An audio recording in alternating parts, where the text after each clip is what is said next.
Hey there, nice to meet you. Or welcome back. Well, whoever knows me from my first video. I'm Tim, I've been playing the game for 10 years, and I decided to start archiving the builds that I've created. I pretty much only make builds that have no wrist strain and wrist strain and are very chill to play and are still effective and can push the end game. And this time I've created an Ignite build with Armageddon brand that stacks a lot of different interesting and fun mechanics. And yeah, let's get right back into it. I hope you enjoy it. You'll now be seeing a mapping clip, and after that I'll get into the gameplay in earnest. I want you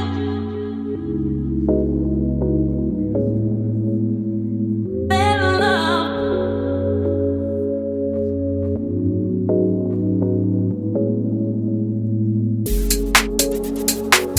I want you love, better love. I want you and your tender love.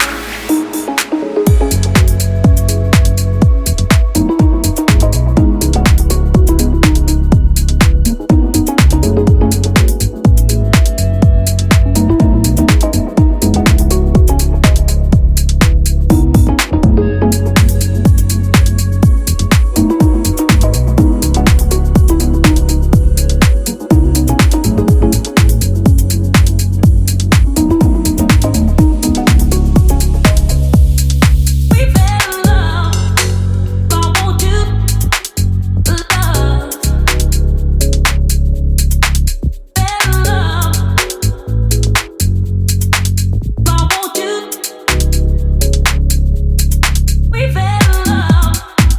I want you love, better love. I want you. We better love.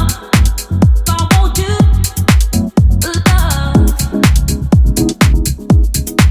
better love. I want you.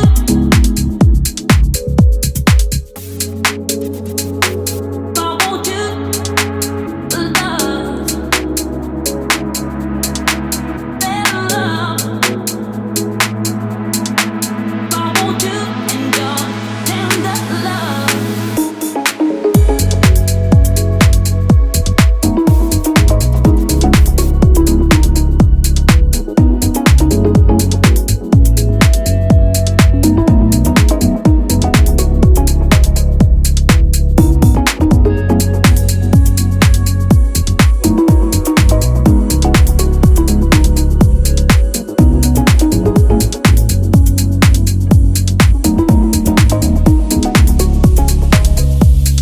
We better love.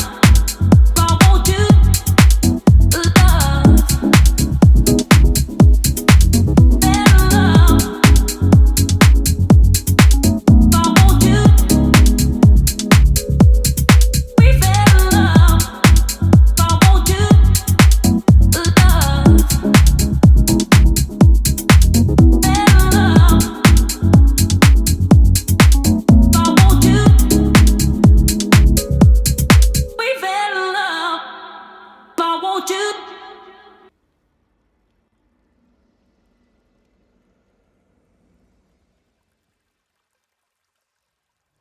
Nothing changes, every day's the same. Running around in circles trying to clear my name. Nothing changes, every day's the same. Nothing changes, every day's the same. Running around in circles trying to clear my name. Nothing changes, every day's the same. At the bottom of the bottle, I'm in trouble again. There's a light across the tunnel, I just can't see the end. When you found me in the rubble, all I need is a friend. See, I'm a lot of love, but not enough to keep him content. Like I'm running out of time, but I'm stuck on a loop. And my pride gets in the way, says I've got nothing to prove. Man, the days are getting shorter, and I'm mourning the eve. Cause every second I'm no different, he's more likely to leave. Nothing changes, every day's the same. Running around in circles trying to clear my name. Nothing changes, every day's the same. Nothing changes, every day's the same. Running around in circles trying to clear my name. Nothing changes, every day's the same. Alright, welcome back. Hope you enjoyed watching the mapping video. Well, you're still here, so you must have kind of some interest. Um, I got back and I got into the good old Blood Aqueducts to show you the basic idea of the build. Well, Armageddon brand, as you may have seen, was you put one down and it applies a mark which continuously will apply the igniting brand.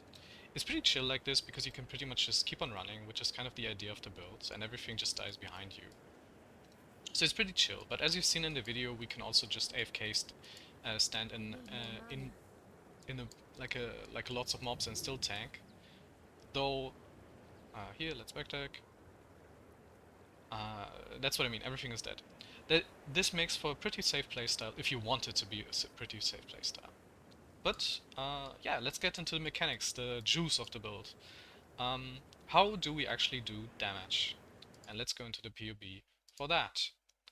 We achieve roughly overall on the Ignite roughly 1000% increased damage from a multitude of different sources, which I won't get into because I value your time and I don't want you to be bored. If you're interested, just look into the PoE. We're pretty much getting all sorts on lots of different versions of the tree. We've got a whole lot of more multi, 284 as you see, and we got a dot multi of roughly 180%. Interestingly enough, we don't achieve any insane damage numbers with this. We're still sitting at 17k against Guardians and Pinnacle bosses. But that's just how Ignite goes. That's what I realized. And let me keep on going a bit more in depth in the damage part of the build. We're using two curses, Flammability and Elemental Weakness, which auto apply over the trigger mod, which you probably are familiar with of the Scepter. I'm using an Anoint with Whispers of Doom to achieve the +1 curse. I considered getting the free cursed ring, but to be honest, Polaric Devastation and Replica Wemberwake are pretty much best in slot and can't be taken out. Ash is worth so much. Replica Emberwake with the 54% faster ignites can't be taken out either pretty much. Don't worry, I'm still using Replica Emberwake, but we've got roughly 2-second ignite duration, which is absolutely enough. You don't need more, you don't need less. It's like the sweet spot. We're using good old Malevolence. I think a level 3 Enlighten is ridiculous. Everybody can get this. This is not too pricey. 4 would be ridiculous, and I try to keep my builds rather cheap. I'm using Aspect of the Spider level 20, which gives you another global 20% increased damage taken from enemies. We get the Ash of the Polaric Devastation for 20% increased damage taken.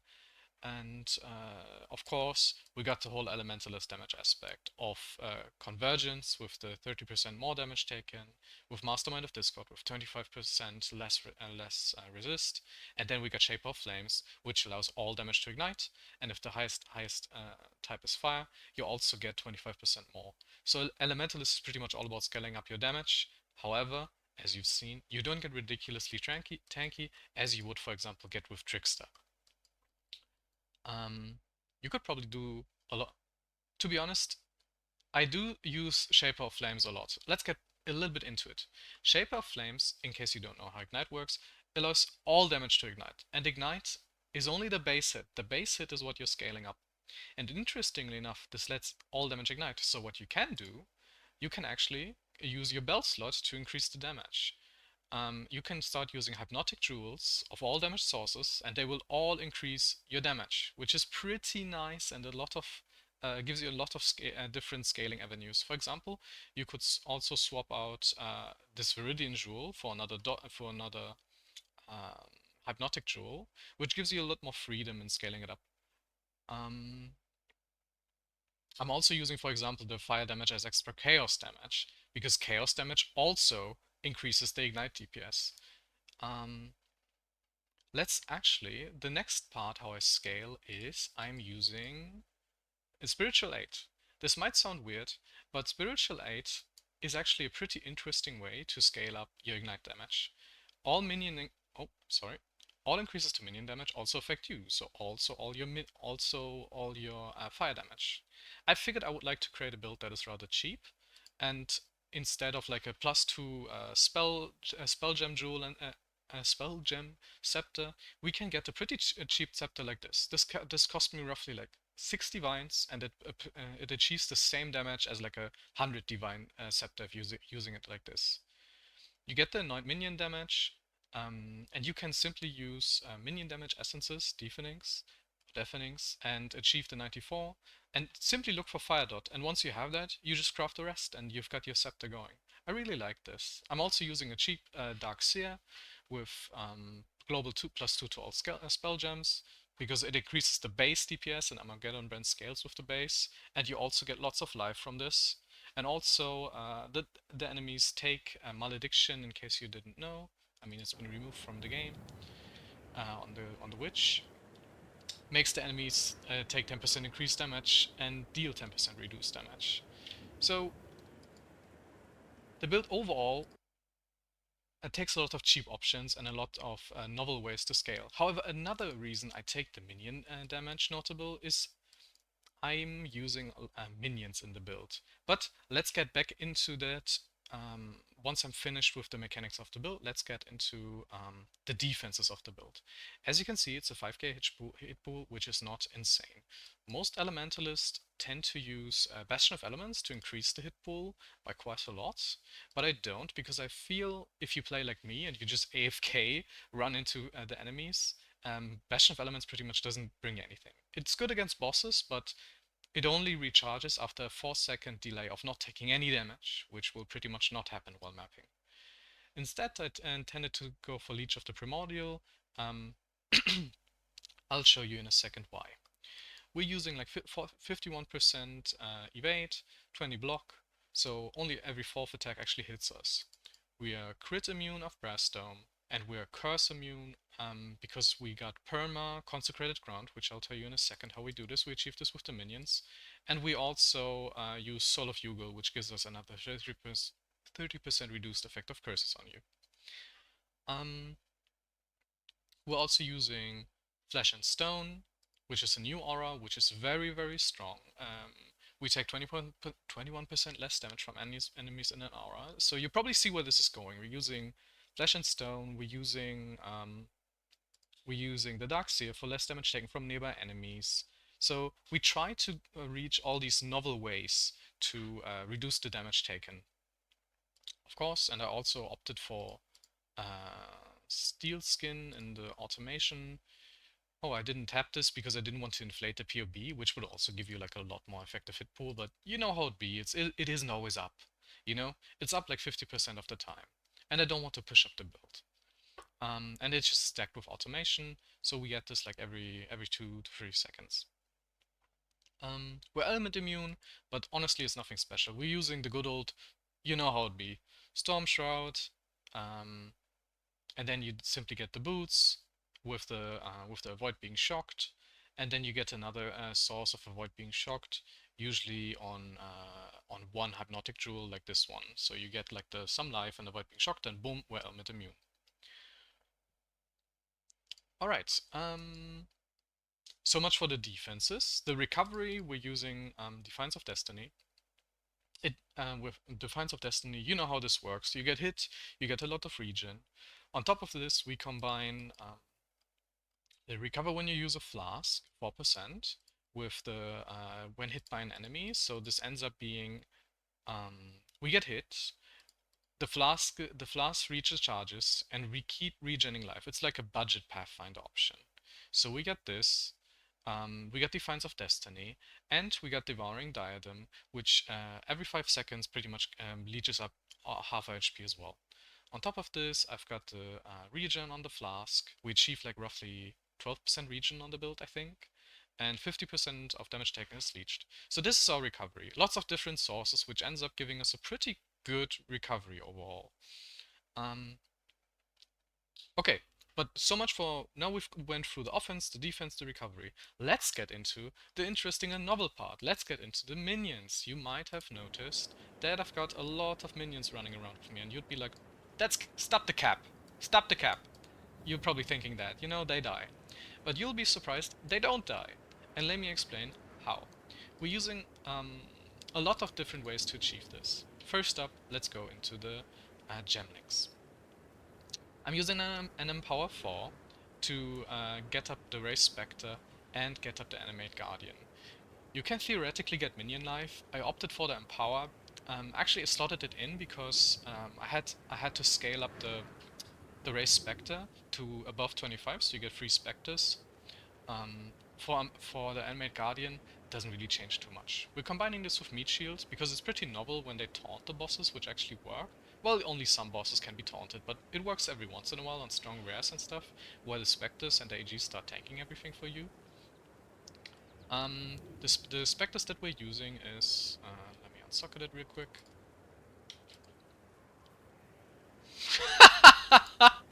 They disappeared! Okay.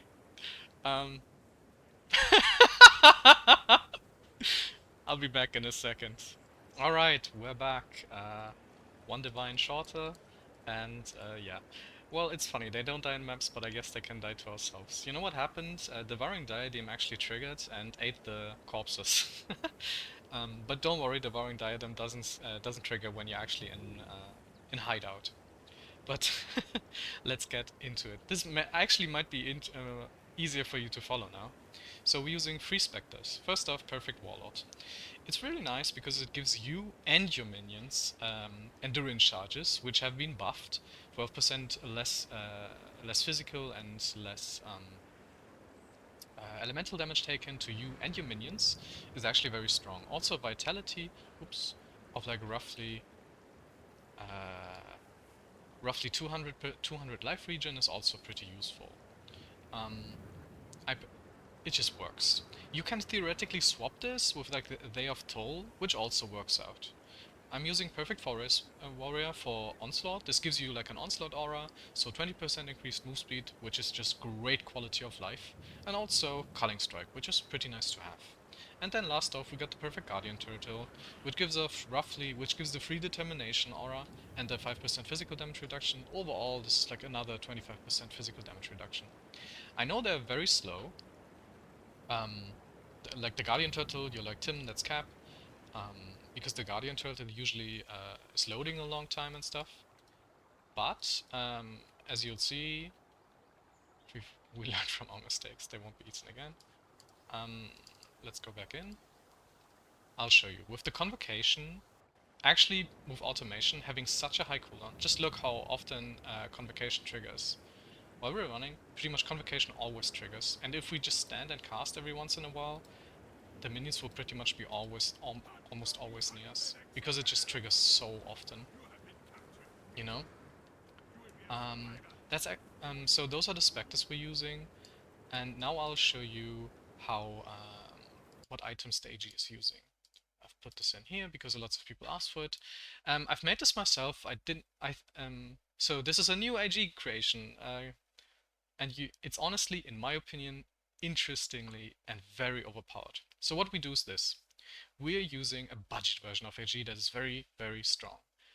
Replica Ungles, chill and shock attackers for 4 seconds on block. We put this on the AG, and as you've seen, it works very easily because we are using actually the cast from damage taken bone offering. With some effect, the AG has roughly like 35 spell block and roughly 35 attack block on base, and then we're combining it with this. We're giving him another 47% block, which makes him reach like max attack block and also spell block. And then we also give him sap. So what he's doing is he's running around, blocking everything, and pretty much all rares work are scripted in a way where they have AoE aspects, so the AG always gets hit, and he always guarantees chill, guarantees shocks, guarantees saps. And since Sap and Shock is both a lightning ailment, what we can do is scale global lightning ailments to scale the Sap and the Shock. As you've seen in the video, the Sap reaches between 15 to 16%, which is less damage dealt of the enemy, and 41 Shock. So it's just huge. What we do is, we take the Thunder Fist with the 100% increased effect of lightning ailments, which goes both for Shock and for Sap. And then we're using Storm Charger, which gives us 50% increased effect of lightning ailments, plus 100% duration. So even if it's a slow hitting target, they will be shocked and sapped for 8 seconds if the AG gets hit once. And the AG always gets hit because he's always near you. Okay, so this is how we achieve the perma shock and the perma sap. Very strong in my opinion.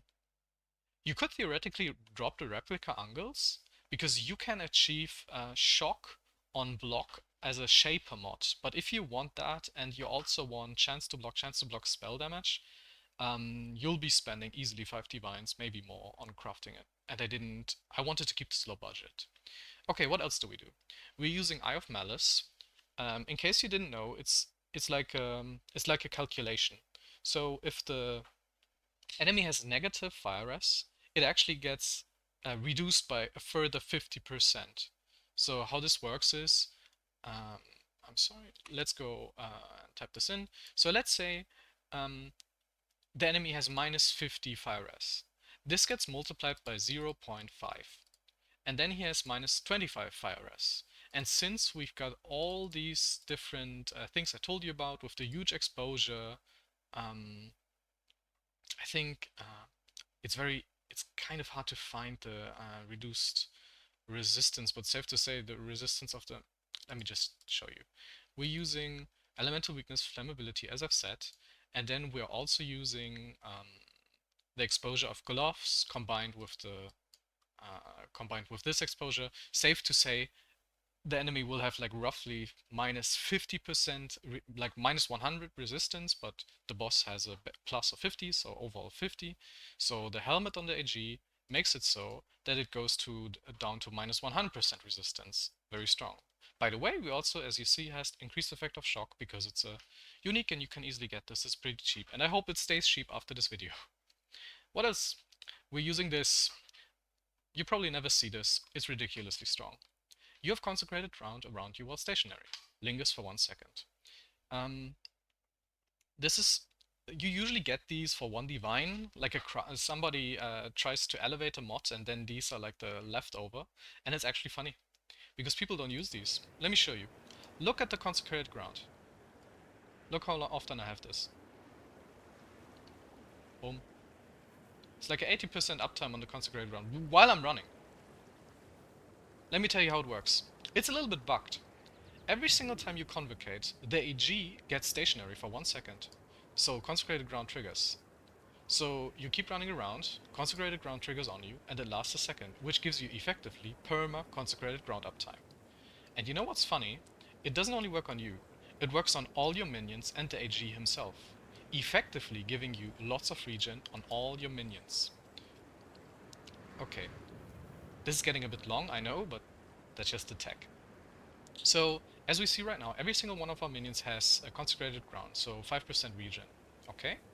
Now we start scaling this upwards. We're getting 1% additional regen of the tree, and we're getting minion life of these here.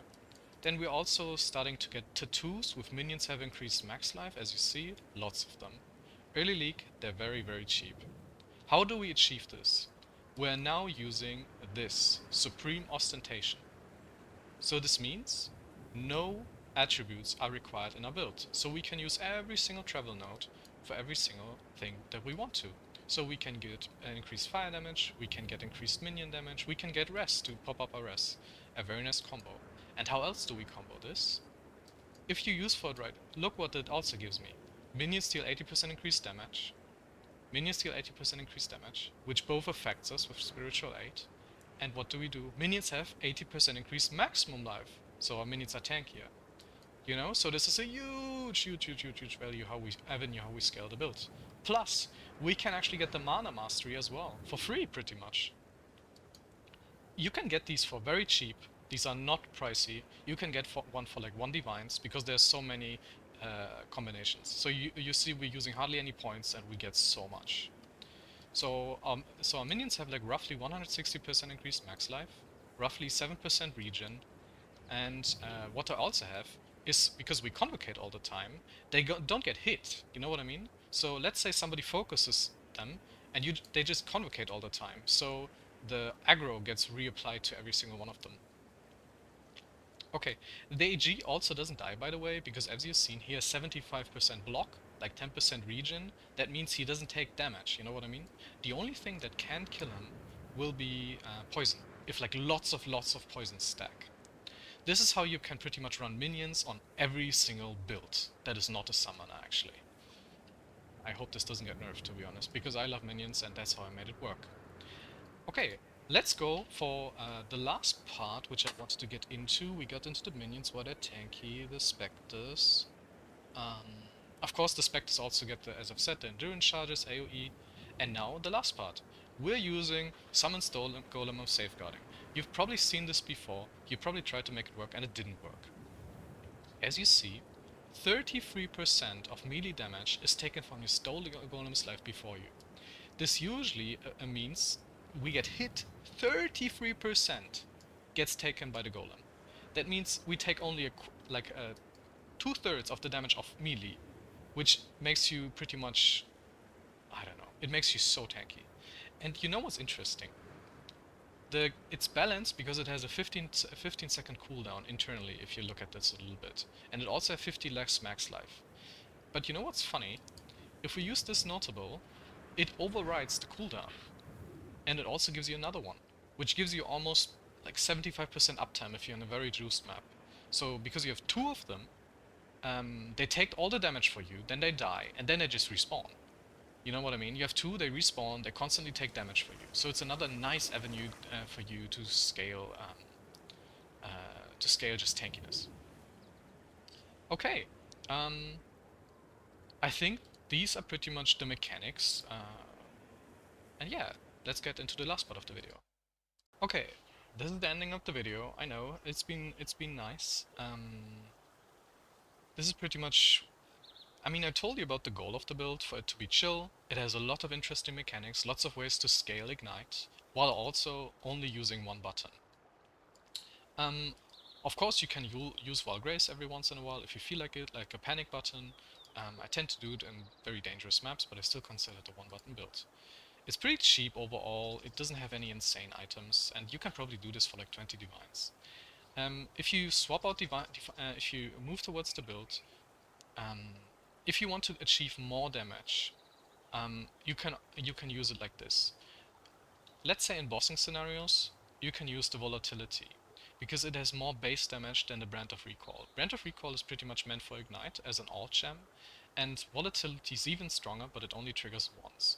This is fine, because the damage is 2 seconds of the Ignite, and on bosses, it doesn't really matter at all. You can easily use this and you won't even notice the difference, but it's smoother for mapping to use the Recall. On top of this, you can also socket the Replica Dragonfang's Flight to get +3 to your Armageddon brand, to get it like up to level 30. Of course, if you have like an implicit corruption like I do. And then you can probably reach, let me check, probably above 20 million DPS. Volatility. Oh, I actually didn't go. Like 1, 2, 3, boom, 23%, 23 million. To be honest, that's pretty decent. But that's just how you can like play around with it. By the way, I'm also not using Flame Surge on the trigger, because Flame Surge is so inconsistent. In case you don't know what I'm talking about, let's just say I personally don't like it. I know it's strong, but it's so inconsistent if you're using it with 8-second trigger cooldown that I think it's not worth.